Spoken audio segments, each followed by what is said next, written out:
while you sleep, the federal tax clock continues its inexorable march toward $18 trillion. We're almost at 18, on the way to 20. And you think, is it ever going to stop? Well, not with these crowd we got in here now. Do you know, it surfaced a story yesterday that bank examiners working for the federal government and their various agencies get paid about twice as much money as the average bank employee. And now we've got a story about what the IRS is doing with some of their own employees who haven't paid their own taxes. Well, you've got that phrase, your tax dollars at work. Well, I'm not sure it's the kind of work that you want to pay for. That's right. Those bonuses, or those IRS agents that you talk to, are actually getting bonuses when they're not paying their taxes. It's just one of the latest shocking examples of how Washington spends your tax money and keeps driving the national debt higher and higher and higher. Charlene Aaron has the story. A report by the Treasury Inspector General for Tax Administration found the IRS paid more than $2.8 million in bonuses to employees with recent disciplinary problems, including $1 million to workers who owed back taxes. The report focused on a 2-year period from late 2010 to late 2012. It also found that more than 1,000 IRS workers who didn't pay their taxes also received extra time off, some 10,528 hours, a value of 250,000 taxpayer dollars.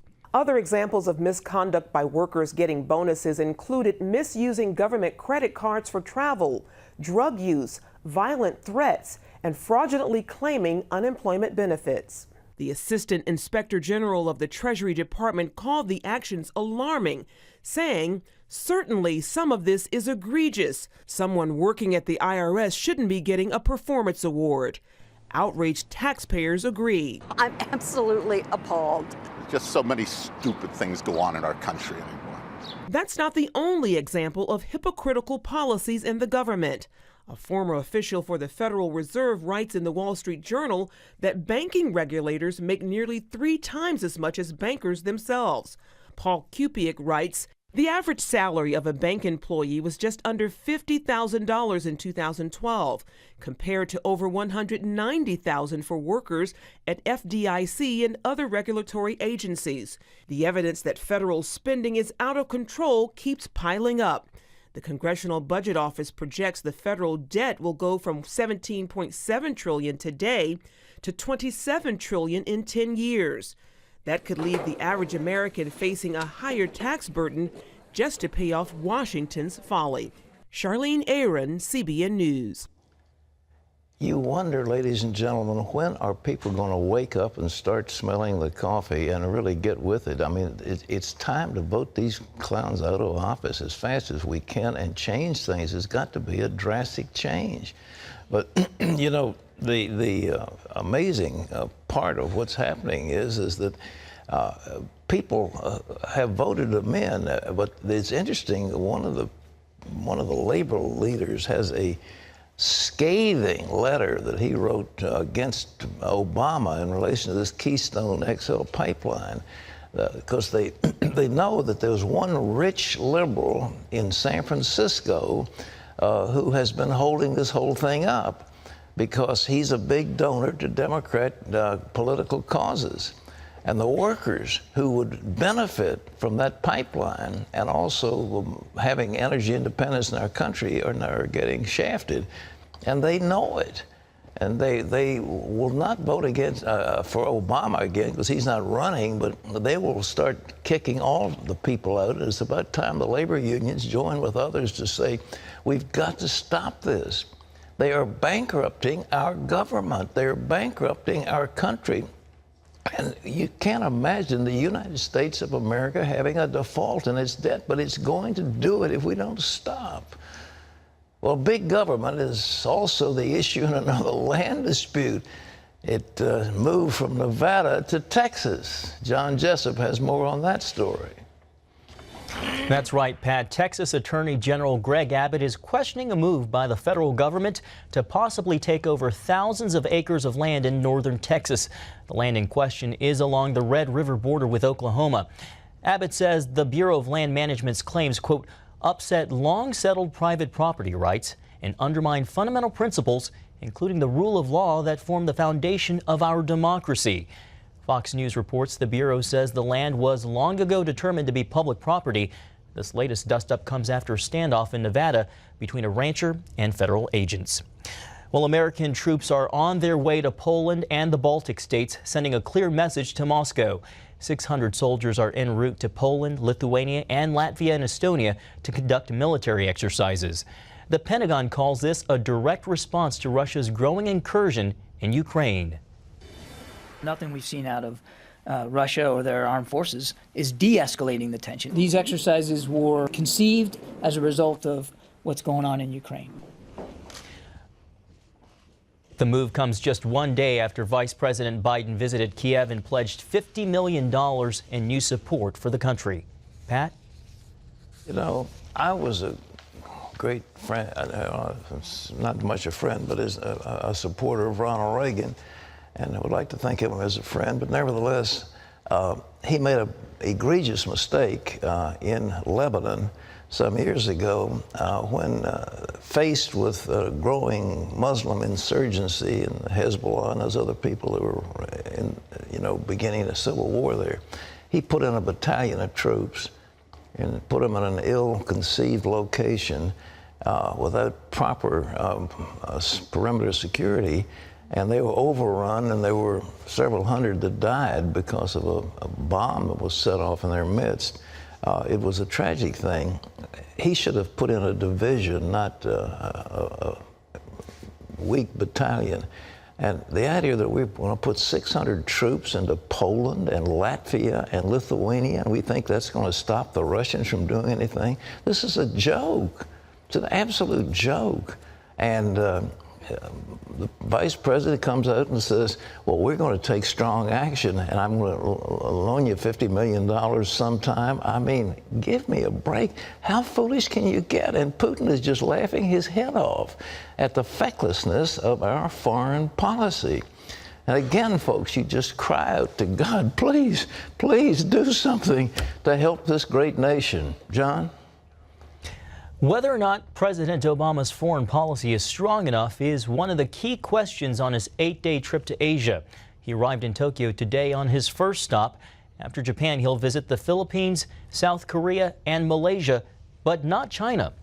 All the countries on the president's itinerary are in dispute with the Chinese government over islands and waters in the South and East China Seas.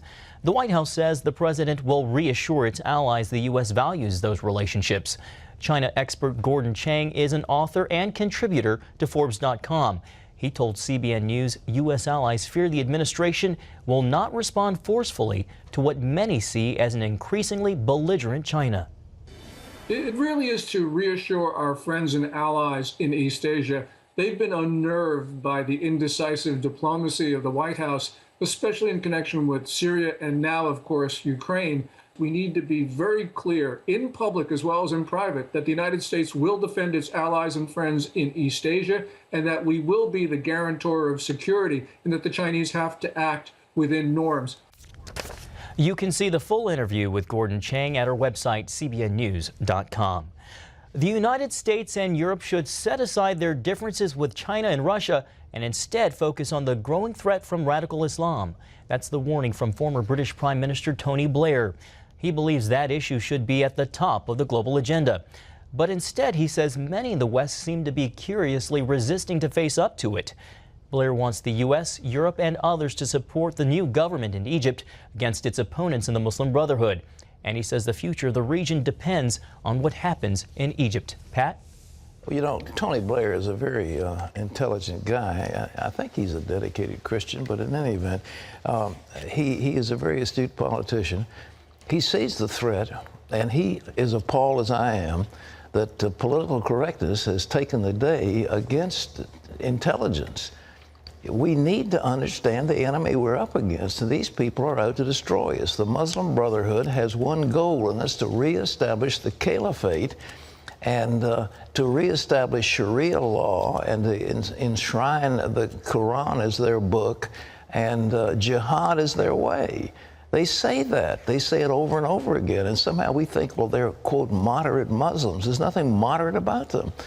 And the Egyptian military has understood the threat, and they have imprisoned many of the Brotherhood leaders, and they've tried to suppress it. But instead of rejoicing and helping them, we're saying, oh, well, you should be nice to the Brotherhood. Well, we cut our own throat. Now, folks, we've had about 36,000 people who have asked for this little booklet. It is an incredible statement. The author is the truth. It speaks of things that you need to know. It has lovely pictures. It's easy to read.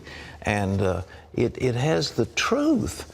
Islam, a religion of peace or war. You need to know it. You need to have it in your churches. You need to tell people, we've got to be informed. And if we are not informed, if we're blind, just like we were blind, you know, England was blind during the 1930s.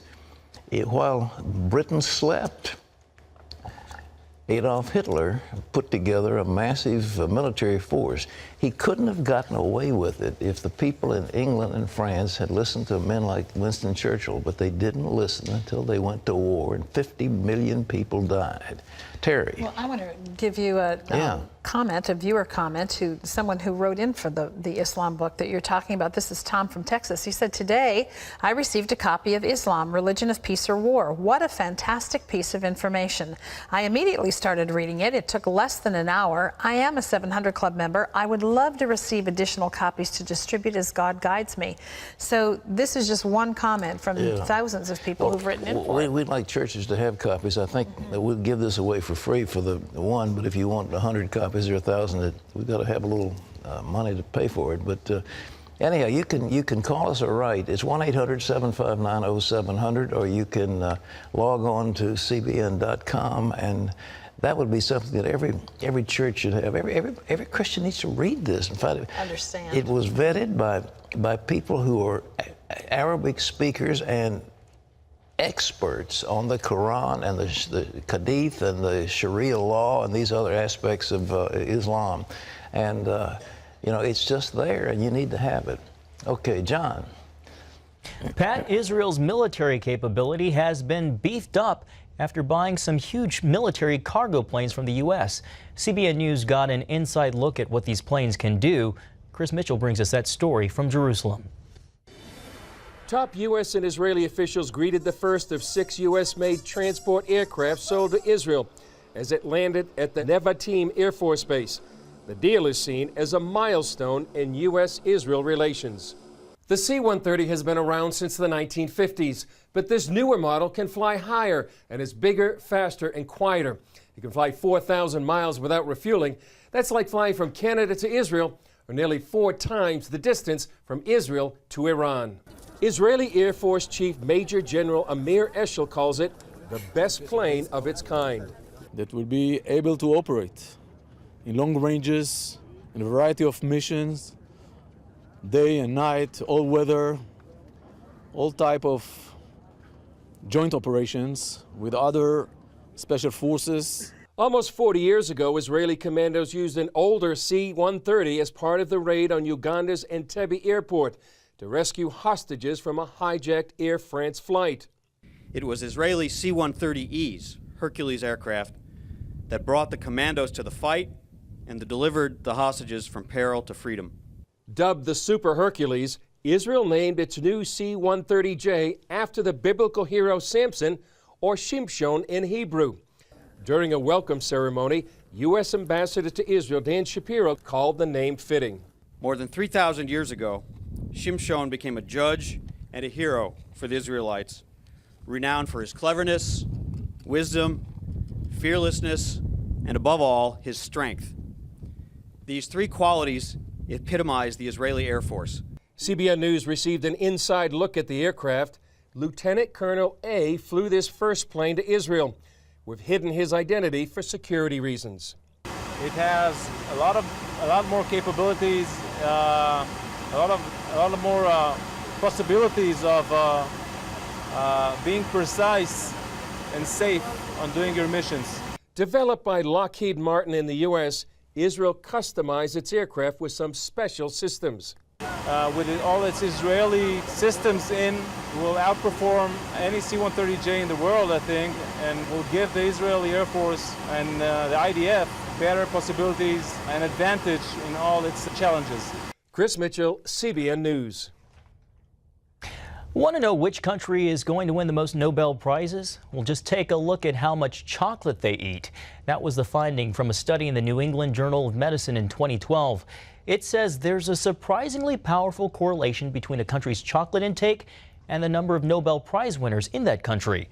The author adds that it doesn't prove, of course, that eating chocolate is the cause for those prizes, but he adds that since chocolate does help the brain, it does provide fertile ground for sprouting Nobel winners. And Pat, as you've said many times, dark chocolate is the way to go. I want to get my high school physics book out, eat a few bars of chocolate, and sit down and see if I can't come with a special physics theorem. Maybe I can get a Nobel Prize. That is the most bizarre thing I've ever heard. All right, well, give it a shot. Okay. Well, coming But up. chocolate is good. I mean, it really is, but not milk chocolate, not the kind Yeah, but they're not delineating here between. Well, you've got to delineate. You have to have dark chocolate and a little bit of dark chocolate, and it'll lower your blood pressure and do all kinds of good things for you. But we can't guarantee you a Nobel Prize. Who comes up with those studies? I don't. It was Harvard. This is Harvard that did this one, and you know Harvard can't possibly be wrong. Of course not. Okay. Of course not. More than 200 girls abducted from a school by Islamic militants in Nigeria last week are still missing.